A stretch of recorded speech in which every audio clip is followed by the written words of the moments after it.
আলিপুরদুয়ার শহরে বিজেপির সদস্যতা অভিযান কর্মসূচিতে বিজেপির সর্বভারতীয় সহসভাপতি ঘোষ বৃহস্পতিবার সাত সকালে আলিপুরদুয়ার ২ নম্বর ব্লকের কার্জিপাড়ায় চায়ে পে চর্চায় যোগ দেন বিজেপি সর্বভারতীয় সহসভাপতি দিলীপ ঘোষ।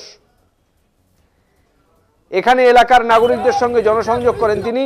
এলাকায় ঘুরে ঘুরে সাধারণ নাগরিকদের দলে যোগ দেওয়ার বিষয়ে উৎসাহ দেন। এছাড়াও অনলাইনে সরাসরি তাদের দলের সদস্য করে নেন।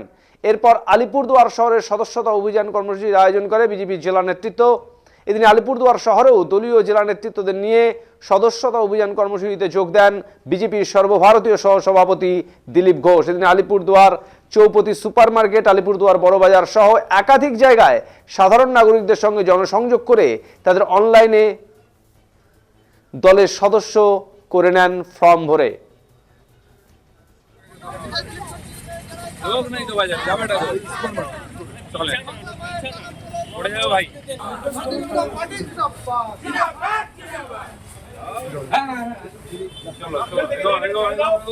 তোমরা পড়ে যাবে, লোকের জিনিস পড়ে যাবে দোকানে, তখন পয়সা দিতে হবে। আমরা বলবো ওরা ফেলেছে। উপনির্বাচনের সঙ্গে সাধারণ নির্বাচনের কোনো সম্পর্ক নাই। তো সেই জন্য যেখানে 80% 90% ভোট পেয়ে যায় তারা, আজ যে ভোটে ওরা লিড নিয়েছে, বিধানসভায় কেন সে লিড পায় না? পাওয়া উচিত ছিল। আমরা জিতি কি করে? লোকসভায় জিতছি, বিধানসভায় জিতি, বাই ইলেকশনে খালি টিএমসি জেতে। তার মানে এটা ঠিকঠাক হচ্ছে না। ভোট, মানুষ ভোট দিতে পারে না, গায়ের জোরে ভোট হচ্ছে না। আমরা এটাকে মনে করি না। আবার সাধারণ নির্বাচন হবে, বিজেপি জিতবে। সদস্য সংখ্যা যে আপনাদের একটা টার্গেট ছিল 1 কোটি, কিন্তু সেক্ষেত্রে বিভিন্ন জেলায় সদস্য চলছে। আমরা দেরিতে শুরু করেছি, এখনো অভিযান চলছে। আমি নিজে এসেছি, বাকি নেতারাও যাচ্ছেন গ্রামে গঞ্জে। সকাল থেকে রাত অবধি আমরা ঘুরছি। পশ্চিমবাংলায় 2-3টি বিষয় হলো। এক তো কার্যকর ছিল, তারপরে দুর্গা পূজা থেকে কালী পূজা একেবারে রাস অবধি লাগাতার উৎসব ছিল। তারপরে দক্ষিণ বাংলায় যান, সমস্ত জেলাগুলোতে ধান কাটা চলছে, একদিকে আলু লাগানো চলছে। সকাল থেকে বিকাল অবধি লোকেরা জমিতে আছেন, যোগাযোগ করা যাচ্ছে না, কর্মীরাও ব্যস্ত আছে।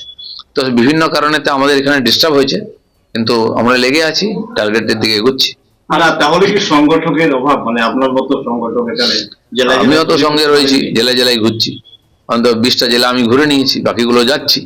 তো সবাই করছেন যেন সদস্যতার বাধা হিসাবে যেমন এগুলো আসছে, সঙ্গে সঙ্গে একটু ভয়ের পরিবেশ আছে।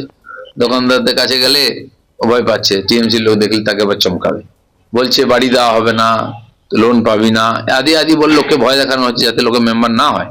কিন্তু আমরা গেলে লোকে মেম্বার হচ্ছে।